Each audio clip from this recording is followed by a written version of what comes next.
Hello friends, இன்னைக்கு கருவேப்பிலை வச்சு ஒரு சூப்பரான ஹெல்த்தியான ரெசிபி பார்க்கலாம். நீங்கள் ரெகுலராக சாப்பிட்டு வாங்க, உங்கள் ஹேர் ஃபால் கண்டிப்பாக கம்ப்ளீட்டாக ஸ்டாப் ஆயிரும். வாங்க எப்படி செய்து பார்க்கலாம். ஃபஸ்ட்டு கருவேப்பிலையை நல்லா வாஷ் பண்ணிவிட்டு நல்லா ட்ரை ஆனதும் ஒரு கடாயில் போட்டுக்கோங்க. அதை நல்லா வறுத்து எடுத்துக்கோங்க. நல்லா மொறுமொறுன்னு வந்ததும் ஒரு மிக்ஸி ஜாரில் போட்டுக்கோங்க. நெக்ஸ்ட்டு அதே மிக்ஸி ஜாரில் கொஞ்சமாக பாதாம் 2 ஏலக்காய் ஆட் பண்ணி நல்லா அரைச்சி எடுத்துக்கோங்க. நெக்ஸ்ட் அதே கடாயில் துருவின தேங்காவை ஆட் பண்ணி நல்லா வறுத்து எடுத்துக்கோங்க. நல்லா வறுத்ததை சேம் அதே மிக்ஸி ஜாரில் ஆட் பண்ணிக்கோங்க. நெக்ஸ்ட் பேரிச்சப்பழம் அதில் ஆட் பண்ணிக்கோங்க. நெக்ஸ்ட் நல்லா அரைச்சி எடுத்துக்கலாம். பாருங்க, சூப்பராக ரெடி ஆயிருச்சு.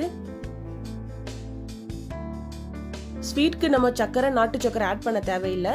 நம்ம டேட்ஸ் அதில் ஆட் பண்ணியிருக்கனால ஸ்வீட்டாக தான் இருக்கும். ஃபைனலி நல்லா நம்ம பிசைறதுக்காக கீ ஆட் பண்ணிக்கோங்க. இப்போ நல்லா நமக்கு உருண்டை பிடிக்க வரும். இது மாதிரி குட்டி குட்டி பால்ஸை ரெடி பண்ணிக்கோங்க.